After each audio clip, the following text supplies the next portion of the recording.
Voilà. Eza Koinda. Quel sera le sort de Paul Kagame après la visite d'un envoyé spécial de Donald Trump, M. Massad Bolos? Oyo basango balukaki à tout prix kokanga ayateme aye.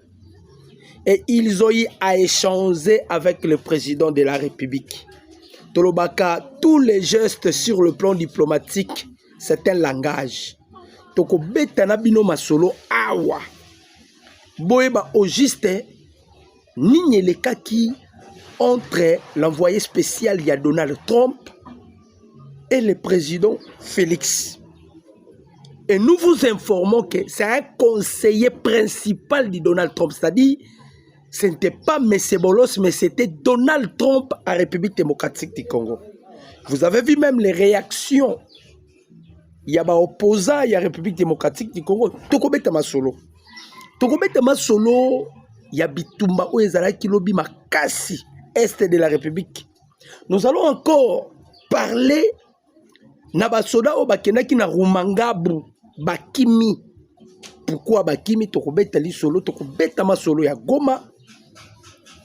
En tout cas, nous allons parler des informations et puis, Tokobeta Li Solo, il y a médiation au Baboua qui est pas un président togolais au hasard pro Kagame. Réaction du gouvernement congolais est nini. Tokobeta Masolo. Mais toujours Sengabino ba abonné à Dr News. Bo liker émission, bo commenter, bo partager ba lien. Ba abonné nyonso à Dr News, bo liker émission, bo commenter, bo partager ba lien. Au penan ba s'abonner té. Le moment est là où vous devez vous abonner parce que la chaîne Noyo, vous serez informé en exclusivité de tout ce qui se passe en République démocratique du Congo. Nous allons parler aussi de ce qui se passe dans le monde. Nous allons encore parler de ce qui se passe sur le plan spirituel à ce qui concerne notre beau pays. Ba bon dimanche nabino nyonso. Ba diaspora en étranger, ba congolais de père et de mère, partout au Bozali, ba bon dimanche nabino, ba bon dimanche également au commandant suprême, le président de la République démocratique du Congo, l'homme du moment, ba bon dimanche nabino, non nous pouvons s'abonner et qu'on permette bino peut s'abonner, ba bon dimanche nabino, parce que nous allons parler des actualités politiques de la République démocratique du Congo. Nous vous demandons de liker l'émission, de commenter et de partager le lien. De liker l'émission, de commenter et de partager le lien. Tobani na Paul Kagame, chers Congolais de père et de mère, un jour le président de la République démocratique du Congo, Félix Antoine Tshisekedi Tshilombo, a ebisi Paul Kagame. Yo lokolo za na makanisi ya mabeka kapona mboka oyo. Kagame, tu finiras comme Adolf Hitler. Kagame, tu finiras comme Adolf Hitler. J'espère que Kagame à l'époque a sekaka. Ba Congolais peut belé, ba sekaka. Le chef de l'État avait dit. Kagame a coré koseka, mais Kagame, il connaît bien Tshisekedi mieux que les Congolais. Différence yangoan avec Kagame na ba Congolais. Paul Kagame connaît bien Tshisekedi mieux que les Congolais. Pourquoi na lobi bongo? Kagame, quand le président Félix Alobaka, Kagame avait saisi l'administration Joe Biden à l'époque. A ebisi bango, bo sous-estimer maloba ya Tshisekedi te. Quand Tshisekedi parle, moi je prends à considération. Je connais cet homme. Là, c'était Paul Kagame. Bien qu'ils continuent à s'entêter, mais ils savent bien qui est Tshisekedi.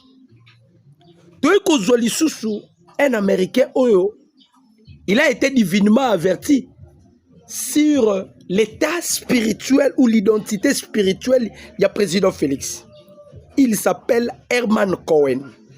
Il n'est pas n'importe qui. Herman Cohen. Herman Cohen a ebisaka ba Congolais. Après une année, on ne parlera pas de Joseph Kabila. Quand le président Félix a joué Bokonzi. Alors, mikolo kotanga pour la Kabila. Kabila est déjà page à tourner. Ça, c'était Herman Cohen. Il fait partie dans le passé. Batba minimisa Kango. Alors, tu sais que après 5 ans, à cause de la oyote, à cause de la tisekedi mususu. Azo luka ko relier maloba pour boter la siko na presque na pisto to komi parce que la tête de Paul Kagame a été demandée. Et ça blaguité. À contrepartie avec le minerai critique ou stratégique, il y a la République démocratique du Congo. Herman Cohen a ibisara bango. Tshisekedi oyo bozomona. Na moment moko, il ne sera plus Tshisekedi que vous avez connu d'avance. Bandeko ba Congolais, les autres vivre accomplissement Yamaloba Oyo, président Félix Antoine Tshisekedi Alobaki, Pona Paul Kagame. Alobaki na Kagame, tu finiras comme Adolf Hitler. J'espère que Yamboya Hitler Kokufa, il était resté seul. Abandonné, délaissé, il était resté seul. Et c'est ce qui a poussé à Hitler de se suicider. Parce qu'à mon avis, Ngambo a envers le monde. Azan intervention T. Personne ne peut intervenir. C'est ce qui avait poussé à Hitler de se suicider. Babomara Hitler T. Ami Boma Yemoko. Mais Boyebi, histoire ya Hitler. Azalaki un leader incontestable. On ne pouvait pas parler. Donc, il était l'homme, il touchait le monde. Avec toute la puissance, le pouvoir qu'il avait, le monde avait abandonné Hitler. De la même manière avec Paul Kagame. Kagame Tikalaki n'appuie Moko, c'était la France. Alain Jie, Yenda Zalaki Moutoualiboso a révélé que les Américains ont abandonné déjà Kagame.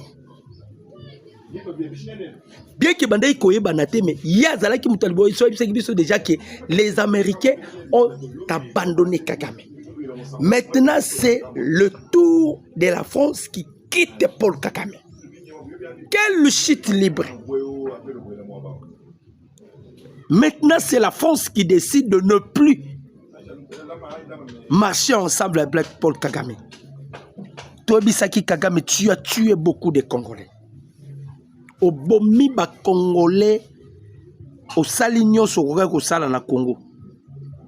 Mais Dieu a suscité un Moïse devant toi, Paul Kagame Pharaon.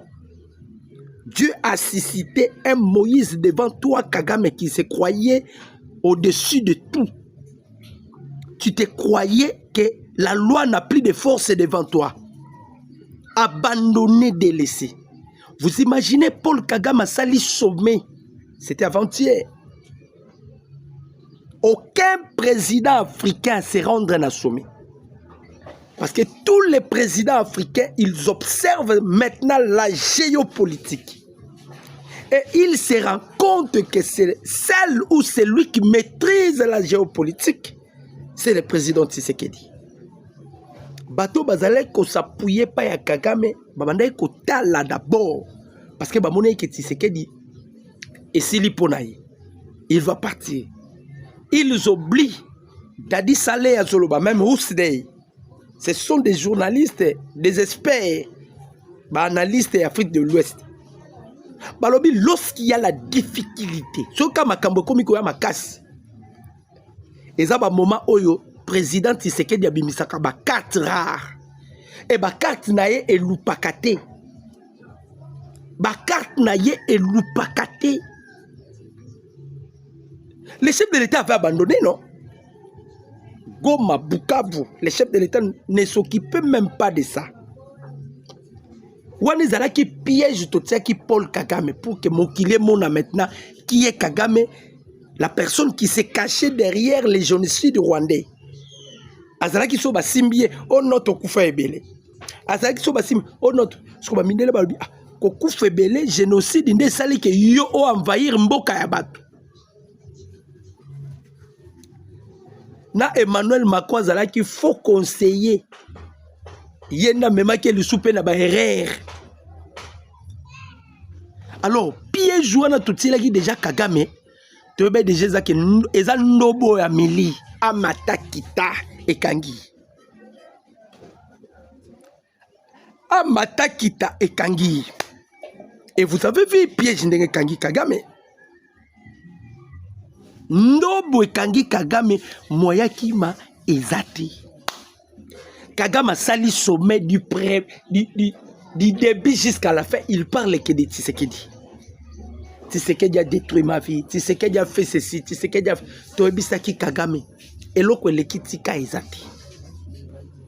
Kabila qui était un féticheur. Otiki na okinganga yo polo bite na kota ba ye ba peke ngai pe naza sima ba rebelle. Voilà maintenant le pire arrive. Les États-Unis ont pris acte selon la décision ou selon les demandes. Il y a président de la République. On a demandé la tête de Kagame. Et ça tu as rebombaté. À contrepartie avec le minerai critique en République démocratique du Congo. La tête de Kagame qui a été demandée. La Senko qui était parapluie à Kagame, kolukako blanchir Kagame, basuki wapi. Bango nyoso écarté. Bango nyoso renversé. Bango nyoso dans l'oubliette. Bango tout dans l'oubliette. Bandeko, quand le président Félix avait déjà parlé pour la Kagame, Mukonda Kotaki Bisika Oyo, a comment il faut se sentir déjà que non, je dois continuer jusqu'à ce que na dépouillé Kagame aussi la nana Kagame pour la libéla. Le chef voulait que Nassilisa Kagame ba plume parce qu'il avait des plumes. Oh, son orgueil. Il se sentait au-dessus. Regarde comment on a dépouillé Kagame. La France se retire maintenant de Paul Kagame parce que la minute c'est la géopolitique. Au États-Unis, non? Riposte à Chine, il y a 37%. Il y a marchandises américaines aux États-Unis. Bitumbeza m'a séquité. Et les États-Unis voulaient que l'influence chinoise est à la bannie en Afrique. Et le seul pays qui va empêcher l'influence chinoise en Afrique, c'est la République démocratique du Congo. Voilà pourquoi le président Félix a tali entre les États-Unis et la Chine. Moutoua Koïko sa mission sécurité à l'Est, ce n'est pas la Chine. Les Chinois sont des hypocrites. Ils collaborent pendant les jours avec la République démocratique du Congo et pendant la nuit, c'est avec le Rwanda. Le président Félix a préféré les bons côtés de l'histoire, les États-Unis d'Amérique. Et pour les Américains, ils offrent Moko Yamalam. Donc, mon américain va s'incliner. Maintenant, lorsque M. Bolos est venu au Congo, parce que Sangoti Bakendaki aux États-Unis, c'était pour empêcher le voyage de M. Bolos. Le président Félix Babanda pour parler avec l'administration Donald Trump depuis que le président Félix avait accédé à la magistrature suprême. Na mandature ya Yambo. Le chef avait déjà de pourparler parce que bateau yo ba parinaki bokonzi ya président Félix, c'était les États-Unis d'Amérique. Ndenge na banda ko ebisa bino na lobaka yango mais de fois. Bandeko, tu ne peux pas devenir un président en République démocratique du Congo sans passer par les deux pays, la Belgique et les États-Unis.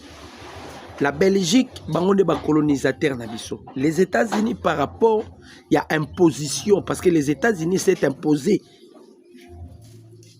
Donc soit vous êtes des États-Unis, soit vous êtes la Belgique. Et le coup là, la Belgique n'est pas na Kassavou. Les Américains sont venus avec Mobutu. Ba Belge ba ye lisusu na musée Laurent Désiré Kabila. Bango moko ba bomie ba eko bimisa mwana na ye. Joseph Kabila Bomonaka aza fruit ya ba Belge. Louis Michel na ba Didier Rendengs. Parce que les États-Unis et la Belgique, la RDC zalaka pays ali kelemba na bango. Ce qui va américain ba lié ba Belge ba lié. Ce qu'on a minito yo li kelemba bat bazo lié yango c'est les États-Unis d'Amérique. Voilà pourquoi il n'est impossible que le président Félix a rompre relation avec les Américains pour aller dans les pays, entre autres la Chine ou la Russie. La Chine et la Russie, il y a eu des accords militaires tout consort. Mais avec les États-Unis, ils ont un partenariat gagnant-gagnant. Parce que Bango ne va pas qui bokondi, en retour, Bango faut pas avoir bénéficiaire. Comme c'était Donald Trump à l'époque, il y a mandature na Yambo, il y a un parina qui pouvoir, il y a président Félix. Voilà pourquoi les chefs de l'État attendaient aussi Donald Trump qu'il revienne au pouvoir. On est là qui souhaitent à Mukonzamboka pour continuer au babandaki. Parce que basango ba eko ko intercaler na katikati ba yebi source te ba yebi originité ba yebi ba pour parler banda ko sala makalate bango ba komi ko ya ko brandir les effets oh Tshisekedi gouvernement na ye ils sont illégitimes boye boye. Les Américains ne sont pas là-bas. Les Américains savent bien que bango nde ba parina le président Félix et que pouvoir o isa ya bango bango nde ba sa ba bénéficiaire. Voilà pourquoi Donald Trump a envoyé M. Bolos. Oh, Bomoni était panique na kaya basango. Était panique. Katumbi gutazolo ba lisuste Moïse Katumbi.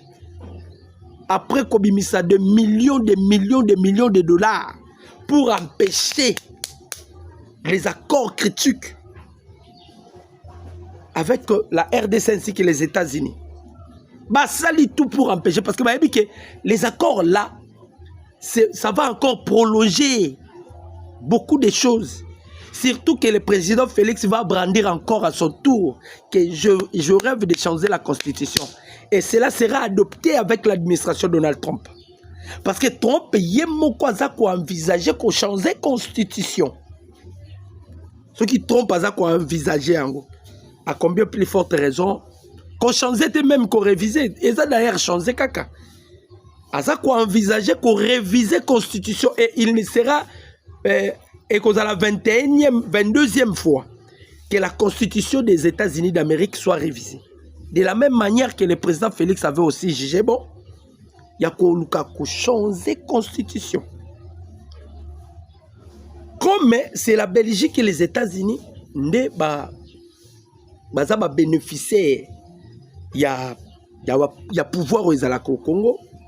Soit les Américains, je vous ai expliqué que Kassavubu, ils ont qui pouvoir, il y a des Belges. Mobutu, ils ont qui pouvoir, il y a des Américains.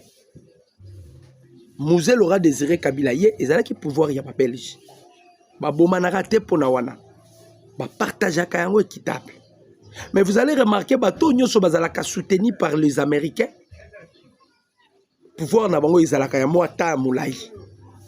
Biloko moni les lisi ba epenge et les lisi ba fayulu ba comprendre qu'ils sont des perdants. Vous allez faire la diplomatie par quelle magie?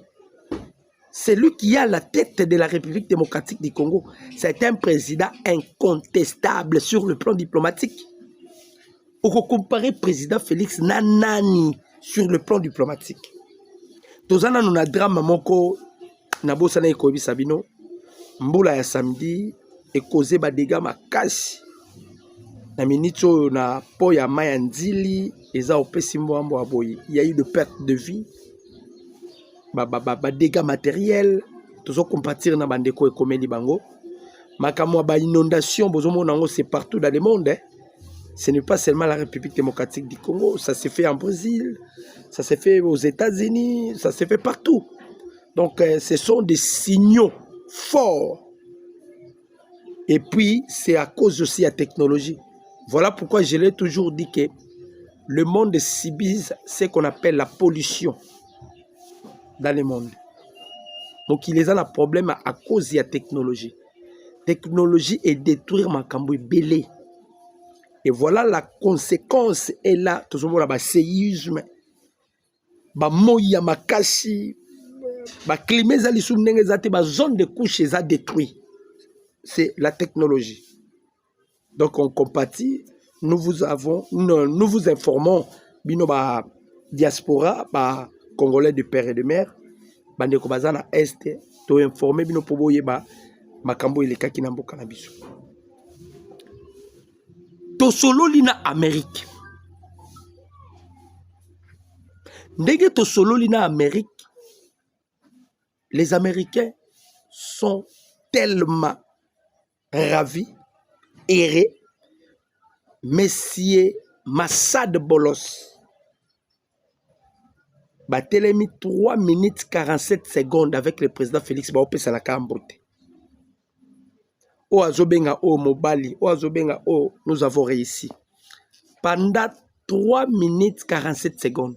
Dans le lobby, il y a des signes, des actes, des gestes, où il y a un message sur le plan diplomatique. Baopesa na mbote. Kuna Kagame na sommet, asali sommet, du début jusqu'à faire un sommet, il parle que de Tshisekedi. D'ailleurs, à joie qui était une élection. Tshisekedi a joué une élection, te yo zana Rwanda. Makamba Congo zoko tangoni. Par là, c'était pas Kabila qui était le président de la République démocratique du Congo. C'était Kagame qui était le président de la République démocratique du Congo. Botala nenga zo luka ko gérer makambo ya RDC. Oh non, to senga ki bonne gouvernance. Yo zo senga bonne gouvernance. Tala nanu et pocho ezana lishu na yo. Rwanda en faillite sur le plan économique. Rwanda en faillite de micro-crédit ezokanga. Microfinance. Rwanda en faillite depuis qu'on a suspendu l'espace aérien Nabiso. Où il y a voyage commissaire. C'est-à-dire le Rwanda vivait grâce à la République démocratique du Congo. Mais Kagame, c'est abandonné comme on dira ça. Maintenant, on a demandé la tête de Paul Kagame. Donc Kagame, mes colonels a compté. Parce que la politique est à la rabon so yo lienga tenga fonalia yo. Mikolo ya Kagame eza compté. Bandeko. Président Félix, c'est politique et zosalama na niveau vous ne pouvez pas imaginer. Na betara li solo yo, mais na mekano ko betela bino bo comprendre ngo. Bandeko. Président Félix aza makasi na politique. Tant que le président Félix Aleka qui a joué Bokonzi, Jean-Pierre Bemba Zaki Libanda Yamboka. Vous voyez que Jean-Pierre Bemba a poids lourd. Bato Basala, Lelo Fayulu Ayebana. Et ça, Jean-Pierre Bemba na Katombi. Et Katombi pas avec poids lourd. Toujours déprimé Katombi. Lelo yo, Bakatangé, comme il se rendre compte que Katombi a derrière Bamakamou Belé Pena Katanga. Comme Jean-Pierre Bemba Zalaki Libanda ya Mboka, président Félix Atalabi, na vision na nango pona kubundisa Mindele, soki Bemba Libanda, c'est un danger pour moi. Ba Mindele bako récupérer Bemba, il peut aussi utiliser Bemba, atanga mal à l'aise dans le pouvoir. Le président Félix a fait l'effort ya kubenda Bemba. Ndebo kaka mukonza mboka abwa kaka mbela que toi on a besoin ba union so ba kindaki en exil bazonga. Ça, c'était la carte que le chef de l'État préparait. Parce que le Nkondamo Kaeba Ike, na okene na politique, moko o ba mindele ba hôtel melango. Nenge ba mindele ba hôtel melango, je dois me préparer pour que bakuta na peine à retour. Le président Félix cherchait comment récupérer Bemba. Quand on récupérait Bemba, on a fragilisé l'opposition. L'opposition n'existe pas. L'opposition n'existait pas parce qu'on a déjà récupéré Jean-Pierre Bemba. Quand on avait récupéré déjà Bemba, on avait déjà fragilisé l'opposition. Parce que ce qui Bemba c'est là qui est en opposition, il y a la mer à boire. On a fait l'effort, il y a récupérer Bemba pour affaiblir l'opposition. et l'opposition est déjà affaiblie. Ils sont affaiblis. Le président Félix a reçu déjà Donald Trump parce que le monsieur qui était venu, il est le conseiller principal de Donald Trump. Bandeko, akena Kigali. Boyoka, akena Kigali. Monsieur Massad Bolos. Ndenga akena Kigali.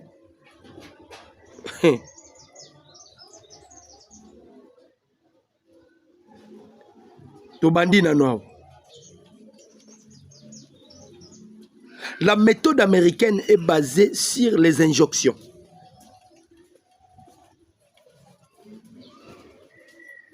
Arrivé. Bandeko. Kagama onzimate. Azonzimate. Arrivé à Kinshasa le mercredi 2 avril, dans les soirées, M. Massad Bolos, nommé récemment conseiller principal pour l'Afrique du président des États-Unis d'Amérique, Donald Trump, a été reçu par le président de la République démocratique du Congo, Félix Antoine Tshisekedi Tshilombo, le jeudi 3 avril 2025 à la cité de Yoya, accompagné de Madame Corinna Sanders, sous-secrétaire d'État adjointe pour les affaires africaines, et de M. Dan Dunam, directeur du Conseil national de sécurité pour l'Afrique, a remplacé Abril Adneis. Le conseiller principal de Donald Trump, du président des États-Unis d'Amérique, a eu une très longue et fructueuse discussion en tête-à-tête avec le chef de l'État. Avec le chef de l'État, Félix Tshisekedi. L'entretien a tourné essentiellement sur la situation sécuritaire dans l'Est de la République démocratique du Congo et sur les perspectives économiques entre les États-Unis d'Amérique et la République démocratique du Congo. Deux pays qui entretiennent une coopération stratégique. Au moment des explications au sorti de son audience avec le président de la République démocratique du Congo, Félix Antoine Tshisekedi Tshilombo, M. Massad Bolos avait sorti de sa poche un test imprimé avec les en-têtes de la Maison Blanche qui lisait pour être clair et grammatique sur des sujets dont on voit l'économie du test. Vous avez entendu parler d'un accord sur le minerai. Nous avons pris connaissance de la proposition de la République démocratique du Congo. Et je suis heureux d'annoncer que le président et moi avons convenu une voie à suivre pour son élaboration. Son élaboration, a dit le conseiller du président des États-Unis d'Amérique, Donald Trump. À l'objet, nous avons eu à échanger. Tosololi et nous sommes errés. Tozana erré. Biso toza erré. Tozana esengo. Pour la makambo Tosololi avec le président de la République démocratique du Congo. Et makambo Tosololi est tellement profond. Wana yenda zoloba après kosili sa kosola na mokonzi mboka. Abi, je me réjouis de collaborer avec président Tshisekedi. Je me réjouis de collaborer avec le président Félix Antoine Tshisekedi Tshilombo et son équipe pour établir une relation plus profonde qui profite au peuple congolais et au peuple américain et pour stimuler les investissements du secteur privé américain, certains privés américains en République démocratique du Congo, notamment dans le secteur minier, dans l'objectif commun de contribuer à la prospérité de nos deux pays, a-t-il déclaré. Bandeko, est-ce que tango ba opposa ba omona ba biloko yo ba oloba nini boyoka. Troisième, alobi boye, bien sûr, nous avons besoin d'un environnement le plus propice aux affaires pour atteindre ces objectifs. Soyons assurés que des entreprises américaines opèrent en toute transparence et stimuleront les économies locales. Il s'agit d'investissements de plus milliards de dollars. Il s'agit des emplois, des transferts et des connaissances d'investissement dans les infrastructures. Il ne peut avoir de prospérité économique sans sécurité. Les États-Unis restent déterminés à contribuer à la fin du conflit. Nous souhaitons une paix durable qui affirme l'intégrité territoriale et la souveraineté de la République démocratique du Congo, qui projette le base d'une économie régionale florissante. À Kialobi, cette relation présente un grand potentiel et nous apprécions l'occasion de discuter de la voie à suivre avec nos homologues à Kinshasa, a-t-il conclu. La conclusion, les États-Unis d'Amérique viennent de donner un seul ordre et ils ne reviendront pas là-dessus. Une deuxième fois à l'État voyou du Rwanda, du génocide Paul Kagame, de quitter le territoire national de la République démocratique du Congo. C'est le territoire national de la République démocratique du Congo, y compris ces supplétifs du M23. Balobi, ce qui veut dire que l'ordre de quitter le territoire national de la République démocratique du Congo concerne toutes les forces armées invitées et non invitées. Il s'agit des armées ougandais, burundais, sud-souveraines, kenyanes, tanzaniennes, sud-africaines et tous les groupes américains, tous les groupes armés qui accumulent les provinces de l'Est. Bandeko, les Américains sont déterminés. Mais Sebolo s'est allé voir Paul Kagame. À EBCA, c'est pour la énième fois. Causer la tête aux les canards purs. Quitte les sols congolaises avant que le pire arrive. Bimana Lumbango. Causer la tête que le pire arrive. Yango bomonaki Paul Kagame sali sommet. Na sommet alingaki ayebisa batu nini?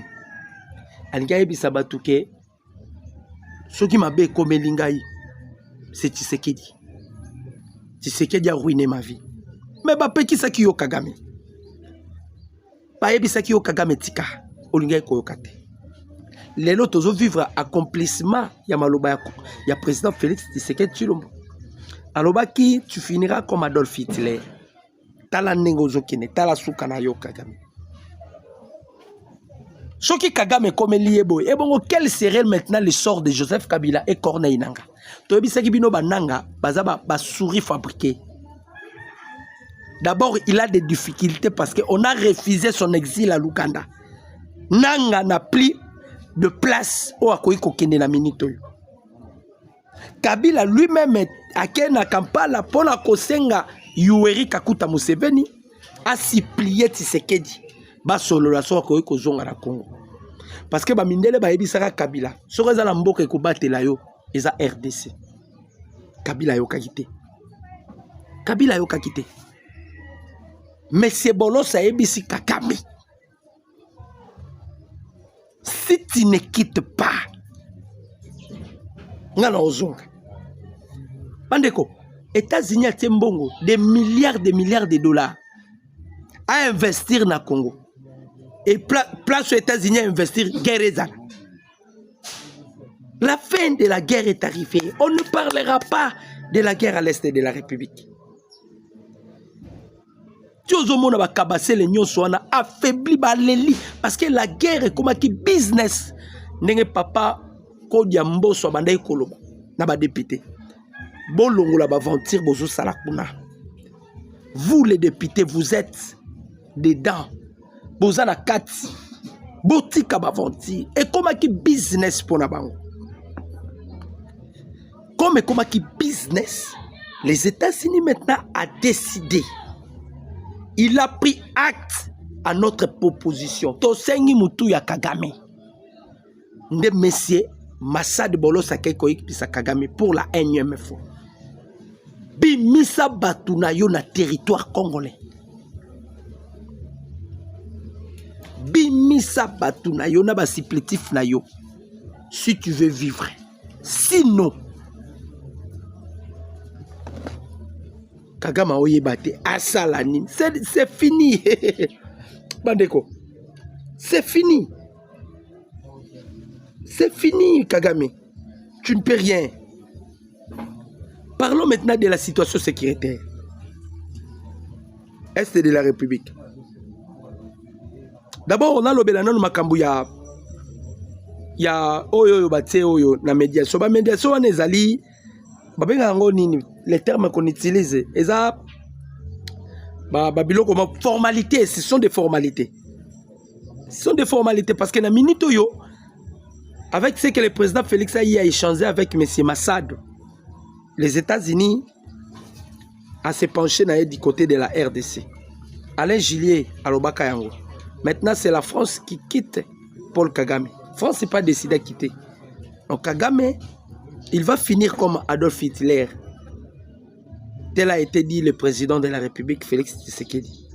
Le président de l'Union africaine, Joao Lorenzo, proposait la nomination de Faure Nazigwe, président de la République togolaise, pour assumer le rôle de médiateur entre Kinshasa et Kigali. Le président Lorenzo a outre informé le bureau que les consultations préliminaires avec le président togolais avait donné lieu à une réponse positive sous réserve de l'accord formel de la conférence des chefs d'État et de gouvernement. Vous avez que basango bazaka écarté parce que bango bande kozela bazwa médiation basango. Ndenge nanga sengaki. Nanga lobi ndenge toza boye tokomi na Goma mais on veut maintenant que to dialoguer avec Tshisekedi conditions zamoko médiation ezala pa basango. On avait posé la question. Biso to yeba ke nanga soka ye ba osenga pouvoir ba osenga boye ba osenga pourquoi nanga ye directement basengi dialogue et dialogue ezala na médiation basango. Non, basenga kiango parce que Frigolin Ambongo, c'est lui qui était allé na Rwanda pour activer chute ya Goma. La chute de Goma, Frigolin Ambongo aussi, Azanakati. Abedona Sechole Azanakati. Mouteba Azanakati. Fijance Mouteba. Ce sont des satanistes qui combattent notre beau pays. Ce sont des satanistes qui ne veulent pas que le Congo soit libéré. Mais nous sommes les apamba parce que Tozo a déjà libération à Bisso avec la diplomatie du président de la République. Donc, le président togolais, Ndéaza Baponi a assimé médiation. Nous sommes des formalités. Même au Salamaki na Qatar, ce sont des formalités. Les Américains, avant de frapper, Balingarabata, les Samokini Mombake, pas ça qui opportunité. Et ce monsieur n'a pas incliné l'opportunité américaine. C'est alors que les Américains vont frapper. Tout en étant déjà que non, c'est la tête de Kagame de Tozolo. Les affrontements dimanche Yalilo, des combats sont signalés entre les Wazalendo et les rebelles du M23 soutenus par le Rwanda à Katoki et à Kafufula, deux villages du groupement Ziralo, dans la chefferie de Bukavu. territoire de Kaleye au sud Kivu. Des sources locales nous affirment que les éléments du Wazalendo, du mouvement congolais pour la défense du peuple et de l'intégrité nationale, VDP, va riposter à une nouvelle attaque des rebelles du M23. L'attaque va attaquer Bango parce que il y a Kotumba déjà PC qui mot d'ordre qui est lobby accompagné avec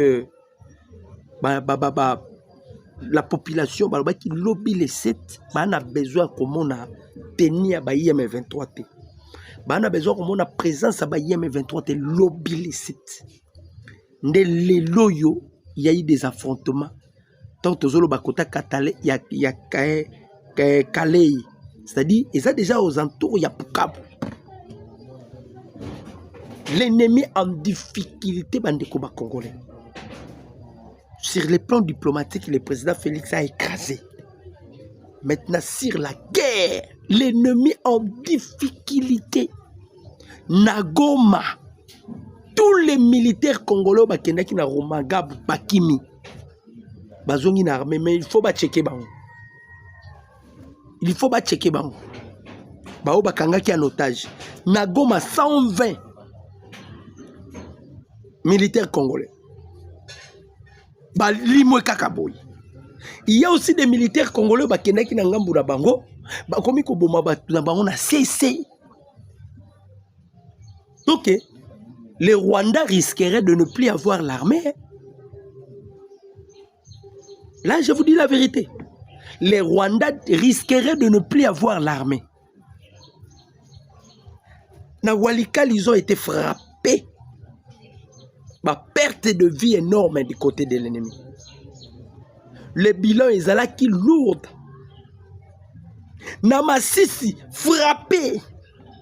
Le bilan est là qui lourd.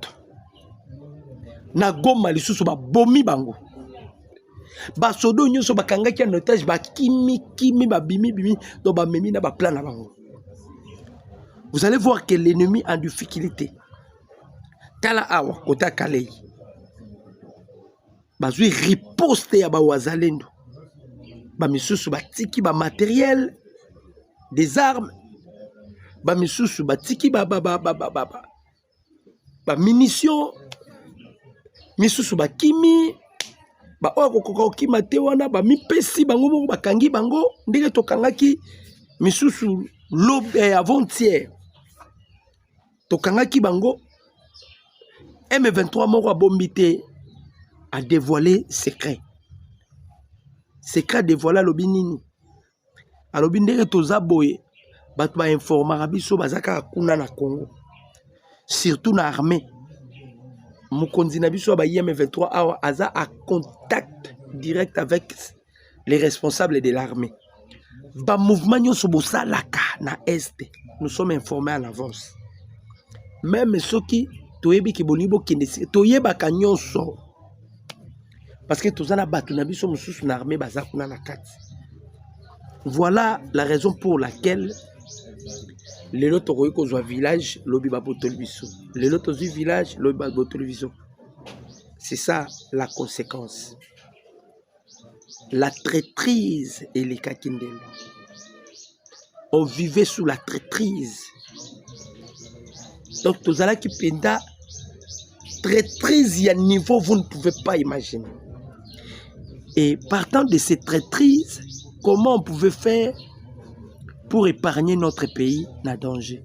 C'était impossible. Impossible. L'une des raisons au moment où le président Félix a longola qui espoir n'a armé. Mais les chefs comptaient beaucoup plus la diplomatie parce que la diplomatie n'a pas cause à la décité. Et la diplomatie est qu'on trahir yété. Les lobota la diplomatie a mokonzambo kanenge futimboma. La diplomatie a écrasé Paul Kagame, quelle que soit sa puissance ou sa force. La diplomatie a demandé même la tête de Kagame. Et les jours de Kagame sont comptés. Asali sommet mais bakeite.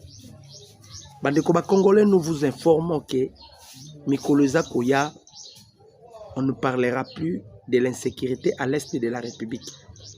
On ne parlera plus de la guerre à l'est de la République. Non plus des atrocités, du massacre à l'est de la République. On ne parlera plus de ça. Le Congo sera libéré. Et avec le président Félix, à l'aide de Dieu, ce pays sera libéré. C'était avec plaisir, surtout Binoba, internaute Nabiso, ba diaspora, ba Congolais du père et de mère, Nenge Tolobaka, na soucia Koluka Koyeba, Mboki Nala Kineni, et qui vraiment y a pour partager na Binoba actualité politique à la République démocratique du Congo. Que Dieu vous bénisse. Je dis et je vous remercie. Ciao.